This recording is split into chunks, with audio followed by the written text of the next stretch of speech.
Hello, everyone, and welcome to the podcast. I'm Karen Weaver. Today I'm joined by John Kosner and Ed Desser, two trailblazers in sports media and technology. Both John and Ed devise sports media strategies, perform valuations, and negotiate media agreements for rights holders, and they are interviewed frequently in national media outlets. From revolutionizing ESPN's digital presence to driving transformative NBA digital initiatives, both bring decades of experience to this conversation. John, welcome to the podcast. Thank you, Karen. Great to be here. And Ed, welcome to the podcast. Ditto. Thanks for having us. Sure. So let's start with the landmark 2021 NCAA External Gender Equity Review Report, of which you both talked about the rise of women's sports and the media evaluations that the NCAA was leaving on the table. Can you talk a little about that? And I don't care who goes first. Well, I'll take a shot at it to start with. Okay. When we were first approached about that project, it was unclear that we had a great deal to offer. It was originally framed as, let's look at gender equity in college sports, and we weren't particularly sure that we were the right people to talk to. But as we got into it more, we realized that there was a real story here, and that the story came down to, the NCAA had organized itself in a manner which was designed to not, whether it was designed to harm women's sports, it certainly was not designed to optimize the value of women's sports. And in the case of the women's NCAA tournament, we came to the conclusion that it was substantially mispriced and packaged in a way that was not likely to change that. The subsequent negotiations that took place, I think, proved both of those points. One, the rights fees roughly tripled, and yet they managed to continue the packaging in a way which resulted in them not really optimizing the value for the women's tournament by itself. Interesting. I would just add that in getting involved with the project, you could clearly see the development of the NCAA Women's Basketball Championship as an event on the rise.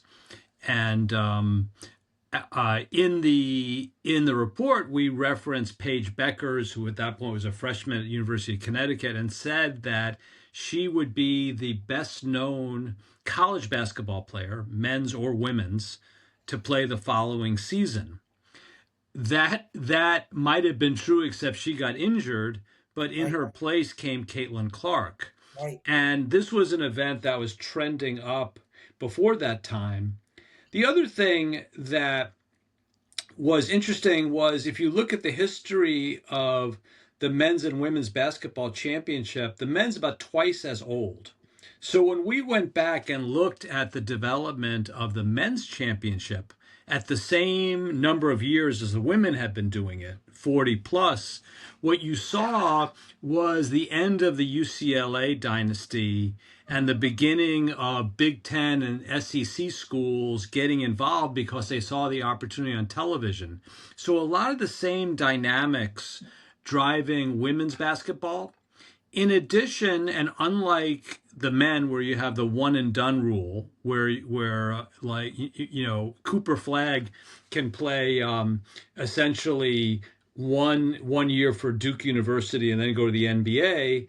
In women's basketball, the athletes are playing for 4 years. So you have that sort of continuity of schools, the quality of the game, you know who the players are.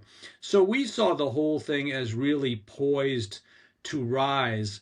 And in certain ways, it feels like the current situation in college athletics, where you now have the reality that the players deserve and are going to be compensated. In looking at the women's basketball championship, it was like, this is just unappreciated. And some of the things that we recommended, like the use of March Madness for both the men's and women's, seemed kind of self evident. Some of those were implemented. But one of our biggest recommendations, which we still believe in today, that the NCAA should combine the men's and women's Final Four Mm-hmm. into one tremendous basketball weekend, continues to be ignored, I think, at the price of tremendous value that actually could be created for both men's and women's basketball and sports. Yeah, and the value is not just value in terms of revenue. It's value in terms of stature and the size of the event. I mean, we're seeing events, constantly improving themselves and generating larger audiences. We couldn't have imagined that the Super Bowl would would end up making a quantum increase in its delivery of viewers, Yeah. especially for a blowout game. And yet that is exactly what happened. And it just goes to show that there is remaining upside. And if you do a bunch of smart things together for something that's already a bona fide tentpole event, you can raise the tent even higher. I Yeah. continue to believe that had they followed our recommendation and combined the Final Four in Houston, that women would have had the equivalent of the Lou Alcindor Houston game at the Astrodome, Oh, because a Friday night when Caitlin Clark and Iowa upset number one South Carolina would have been, I believe, packed and the biggest event in the history of women's sports. wow. Wow. And by the way, it was unthinkable, and we were mocked when we wrote the report. It was Yeah. unthinkable at that time that any women's championship could outdraw the men, and yet that's exactly what happened. Yeah. And it was kind of that lack of vision and belief Right. that has stood in the way of the kind of progress that we would advocate. Those are such great points. And what I'd like to do first with that opening conversation is help presidents understand how we're able to capture fans, their interests, their viewing habits, because of changes in technology. It's not just about the ticket sales anymore. We don't think of it that way. We have a much broader chance to reach a whole different audience. So if one of you want to take that angle so presidents understand that, that would be great. So, I mean, I think we would first off say, much will be determined hopefully on April 7th, when there's some resolution in the House case, or the settlement gets approved. But I think both of us feel that the sky isn't falling. There's lots of accounts of how unhappy and how high pressured college ADs are and college presidents are at the moment. We certainly understand that. But in challenging situations, there's always the opportunity for change and innovation. And we see that as possible now. And I'll ask Ed to embellish this a little bit, but one of our thoughts is that schools should stop treating the athletic department as like the toy department on campus, and really make college sports the focus and center of things, which really is what it is on college campuses. Interesting. Yeah, I agree with that. I think what we have here is this evolution of college athletics from really a way originally to get some exercise to a major increasingly professional business operation. And in the context of that business operation, that is at the hub of this, but the spokes are, extend to every part of the university, from recruitment of administrators, of professors, of students, of coaches, to to the care and feeding of alumni and students. Um, the image of the university is propelled by what happens on the field and on the courts. um, it's amongst the things that are most well known nationally and internationally about the various schools.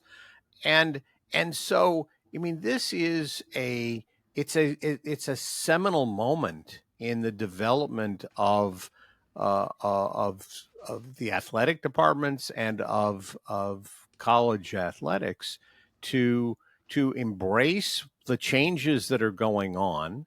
We're moving to a time when there's a fairer situation in the making, and there's tremendous opportunities there. I mean, the fact that those opportunities have been contained artificially Mm-hmm. for so long has actually been to the detriment. I mean, I think maybe people in the industry think that that's been, it's been good to control that. But in terms of the growth of the industry, if you look at what's happened in pro sports and the use of social media in pro sports to promulgate the interest in and attachment to various sports stars, to have not really had a fulsome opportunity to do that and to monetize that historically in college, has been to the detriment of college. And so I would argue that college athletics has succeeded despite its limitations that it has created for itself. And I understand the whole history of how we got to this place, and I don't want to be ignorant of any of that. But the point here is, this is a moment not of the sky falling, but of incredible opportunity for those who are willing to make some hard choices, to be bold, to reimagine their departments and their place in the broader school ecosystem. Yeah. And I would heartily encourage those who feel that, woe is me, to rethink their position. Yeah. And so, Yeah. just Karen, in practical terms, we would suggest that they start with a situation analysis, which they've probably done. Like, what are their unique strengths? What are their priorities? What are the sports that are most important to the school and the community? What do these cost? How are they funded today? Are there revenue opportunities that they've chosen not to avail themselves at or might not be aware of? How are they staffed? Do they have sacred cows? Like, so starting off with that. And then, second, just doing some best practices and benchmarking. You can compare to your competitive set if you're a Big Ten school or you're a smaller school. Um, this represents a fresh start.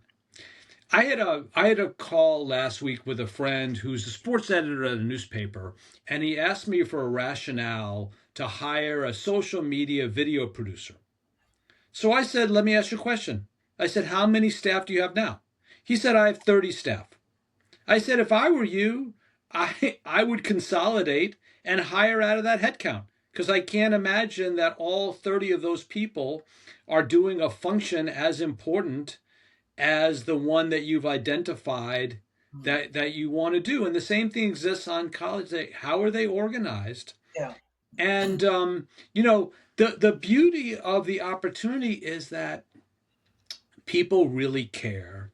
And the student body, Ed talked about social media, but the student body is an incredible resource here. And we're not just talking about the athletes themselves. One of the things I want to talk to you guys about, and certainly someone who is passionate about the media ecosystem, is this whole idea of storytelling. And I think you both touched on it, with presidents embracing the storytelling around their athletes, their institutions' unique characteristics, their unique traditions.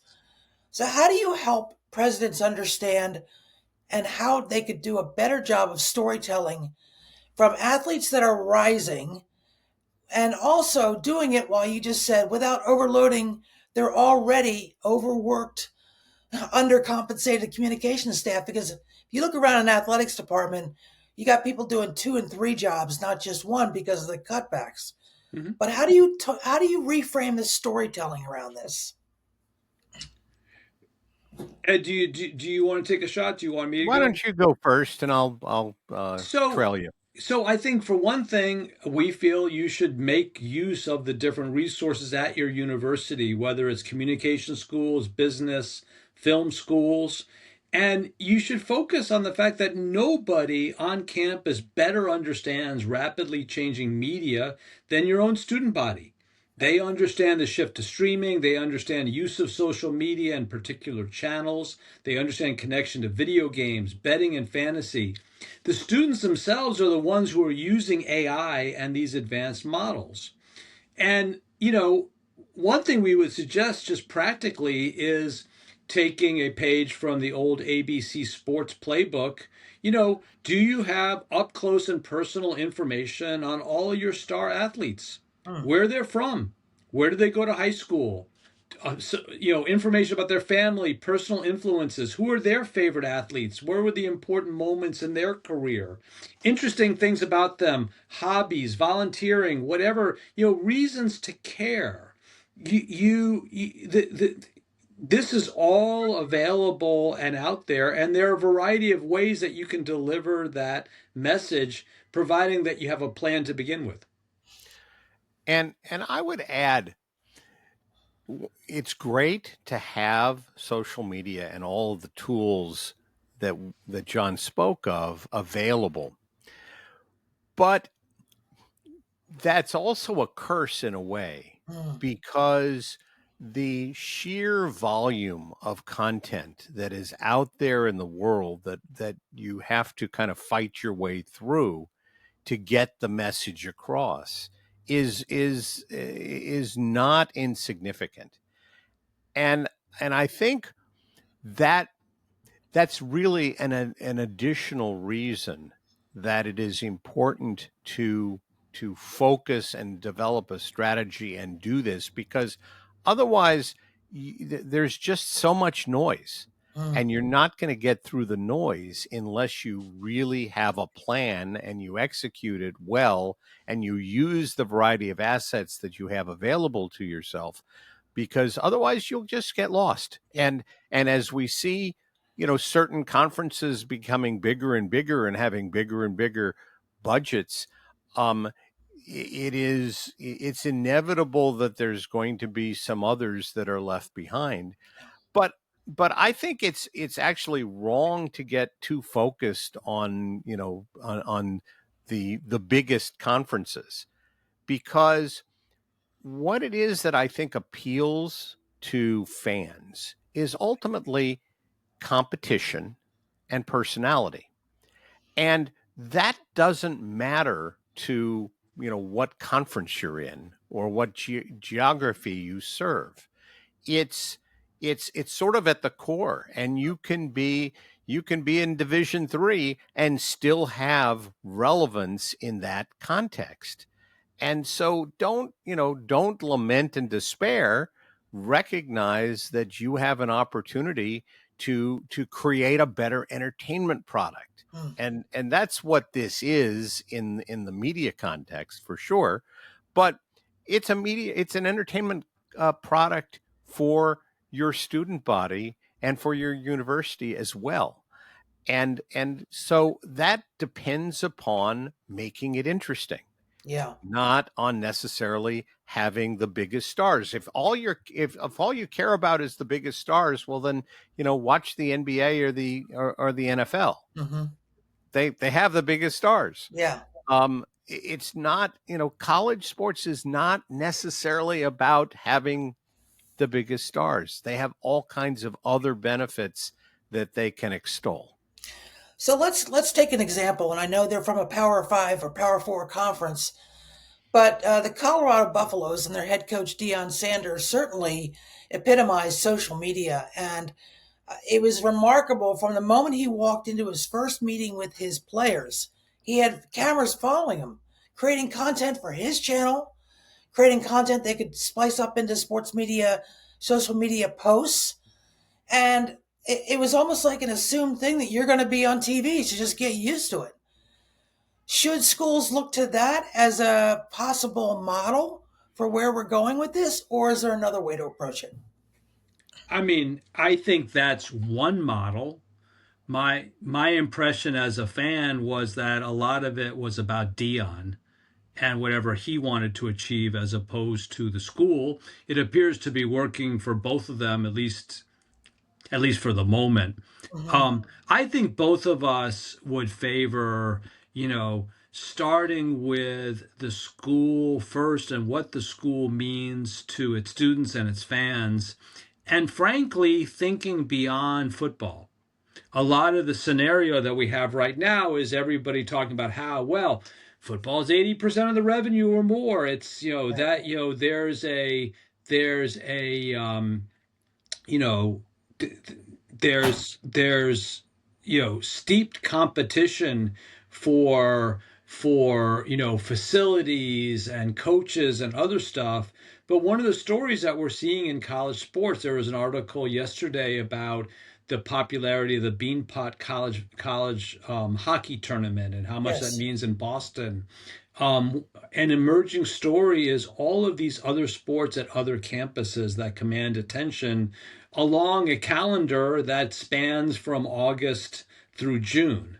So I don't think there's just one way to approach this. As I said, it appears to me that the University of Colorado experience so far with Deion Sanders has worked out for both. That's one approach, but there are many others, and some of this is just this opportunity to get closer to your fan base and to sort of better understand what everybody's motivations are. We're certainly going to see a lot of conflict, I believe, over the next year or two about division of revenue and Title IX, Oh, for sure. and the reality that women's sports is growing. The women's athletes are in many cases better communicators and marketers of their sport than some of the male athletes. It's a lot of stuff that's going to happen, and the ADs and presidents have to find a way to be on both sides of those issues.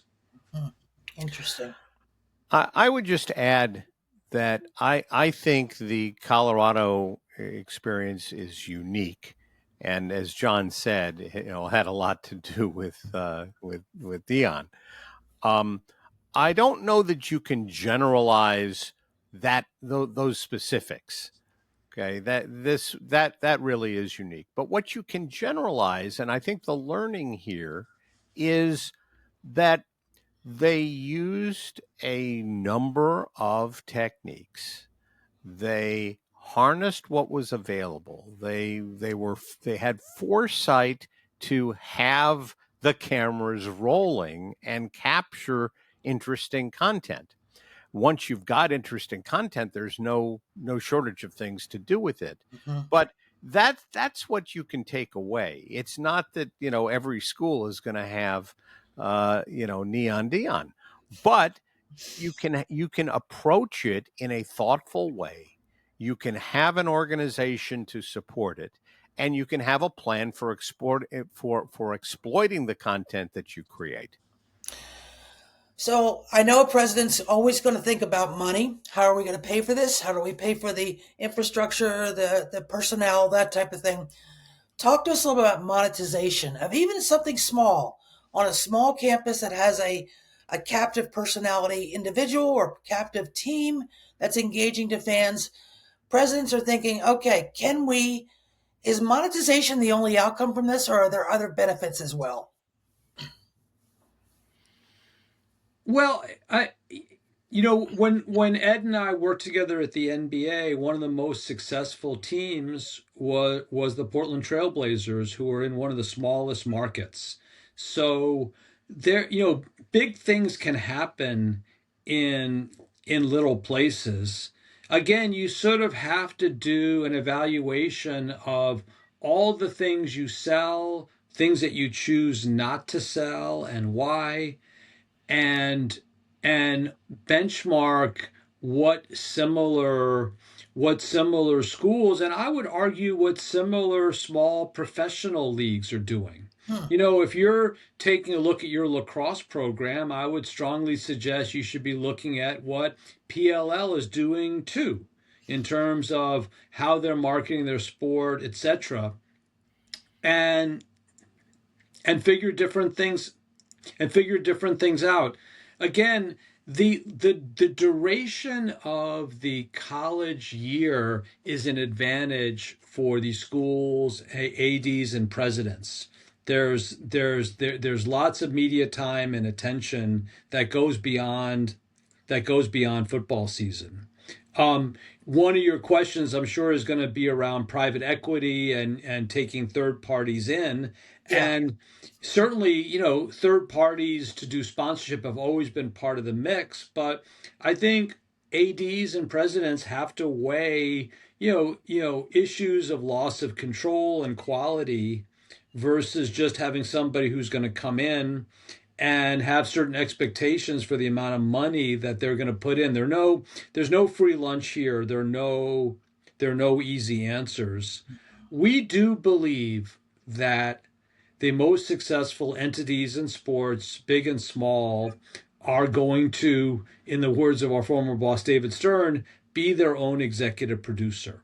Hmm. That they're going to think about the presentation and marketing of their school themselves and not outsource that to somebody else. Interesting. I would add that this whole notion of dividing the world as between professional and amateur has been a disservice to the college world. Okay. And what I mean by that is the thinking of oneself as, being an amateur operation is almost it's unthinkable today. You have to operate in a professional fashion, which means using resources in an intelligent way, in a strategic way, of holding yourself accountable. There's a need today to generate revenue. Get it? Okay, and you can look at that as, the sky is falling, or you can look at that from the standpoint of, well, we've always been a business. We've always needed to generate revenue. We have revenues that come in from student fees. We have revenues that come in from alumni donations. We have revenues coming in from suites and sponsors and so forth. And you simply need to look at that in a holistic fashion and not hide behind or shirk your responsibility Hmm. to operate like a business. You may not be trying to generate an operating profit, Yeah. but you're still operating a huge business and with oversized appearance. And by that I mean, if you think of a similarly sized business that's making, corrugated. Corrugated boxes. Yes, thank you. Ah. It's a little early in the morning on the West Coast. So, um, that's not an industry that gets a lot of attention, right? But we all get these boxes showing up at our homes on a daily Yes, we basis, do. and they come from somewhere. Okay, the reality is that colleges have an oversized representation relative to their economic size, and that's actually, I think, underappreciated. Hmm. You project much bigger, far more influential, far more of a thought leader, far more of a of a local and regional asset, and I think that gets lost in our hand wringing about what's happening in college sports. When I tell people from Philadelphia, they say, "Well, what's Philadelphia known for? Eds and meds."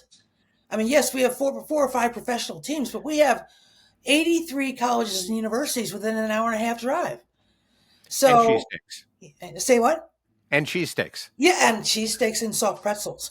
So it's certainly a unique characteristic of the area, and to even have universities and colleges talk about their proximity to other research and undergrad institutions is quite remarkable. Not many other places in the country can say that, right? No, I mean when I was growing up, the Big Five in Yes, college basketball was a thing that's right. that can be rediscovered. That's right. That's exactly right. Although it's now the Big Six because Drexel is an official member. So But the Big Six, even yeah, better, they even still better. revert to the Big Five. It's like the Big Ten. We really can't count effectively in college organizations. John, you briefly mentioned private equity, and I know that's the hot topic right now. Is there any route to inviting private equity into a space where we could do this kind of storytelling, where we could leverage this unique opportunity we have, or is it just too risky at losing your brand, losing your voice? I wouldn't want to generalize one way or the other. I just would Okay. say it's a complicated decision. It's a complicated decision for private equity companies because colleges and universities are not at all created equal, and they have different organizations, different constraints.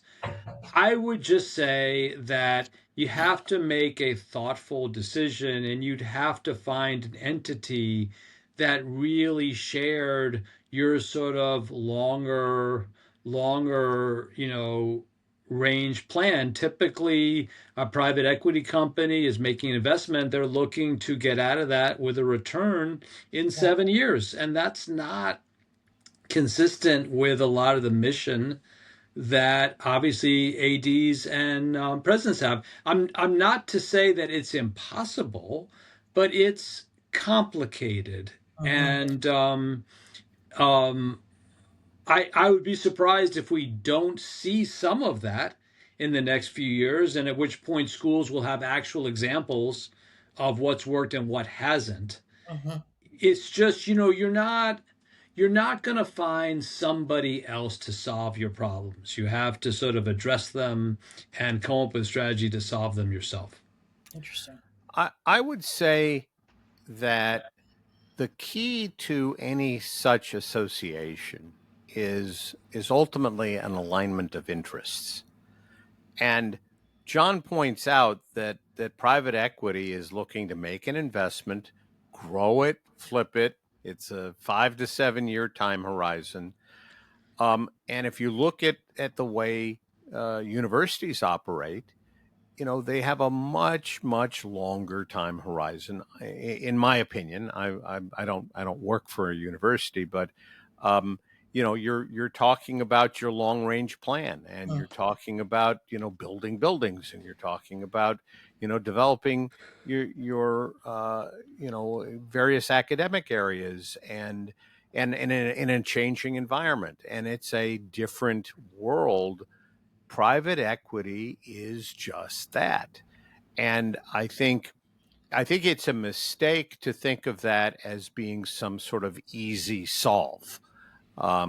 It may be appropriate in particular circumstances and within a narrow range of issues, Mhm. but I think there are so many opportunities to grow revenues, to reassess how you spend the resources you have in the most efficient way. That those are tools that should not be dismissed in a longing to embrace private equity. Yeah. All of these things matter, and you've got to be thinking about, again, the long-term best interests of your institution, not in grabbing some quick and easy bucks that you may very well rue the day. Yeah, for sure. So my last question for each of you is, can you provide two discussion points or questions that I, as a president, would want to have with my AD, maybe my CFO, about how we venture into this new area. What questions should I be asking of those folks so I can make a better informed decision about our direction? John, I'll start with you.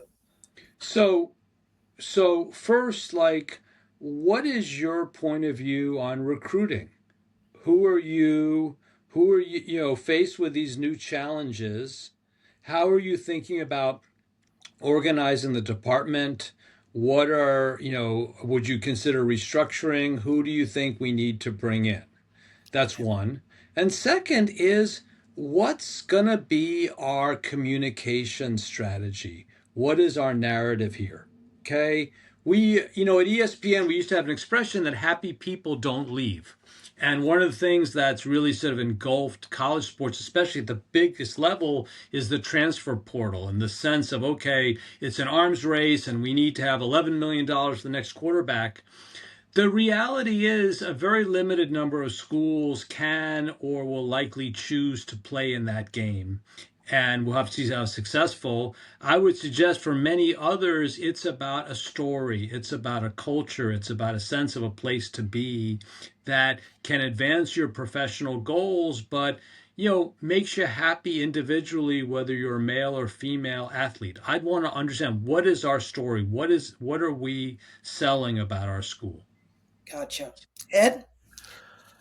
I would start with a very candid look in the mirror. What, what are our strengths? Where are our weaknesses? Which of those are malleable and which are not? And really kind of understand where we are today, because otherwise it's hard to keep perspective. I mean, there's so much noise here and so much change that it's difficult to navigate, and that's really, I think, the point of your question. Um, I think so. So understanding your current situation is, I think, key.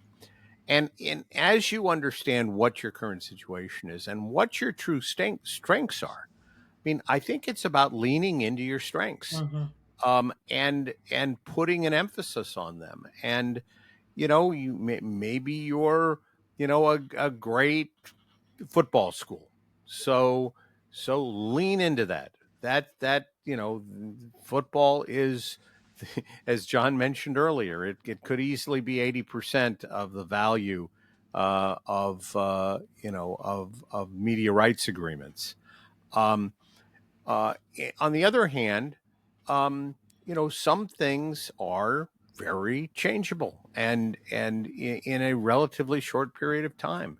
And if you beef up your organization, if you get rid of the sacred cows, you are willing to modify your operation as we get to a different place. And there's no question that we are today in a very different place than we were 10 years ago. And think about the next 10 years. Yeah. Where do you want to be in 10 years? This is not going to happen overnight. July 1 is maybe in a moment in time, but it's not the end of this process. You've got to be thinking longer term and have some vision. And I would argue universities are in the vision business. So this should be playing to your strengths. I couldn't think of a better place to end the conversation to get people thinking about what these next 10 years might look like. And I can't imagine it doesn't have media and technology in it. So I'm so grateful to have both of you on this to get my listeners to start thinking about how they need to, because this is where we're going. It's really clear. And you guys have lived through tremendous change already. And I sense that you're expecting even more. And I appreciate you sharing that expertise with my audience. Thank you. Thanks for You're having us, welcome, Karen. Karen.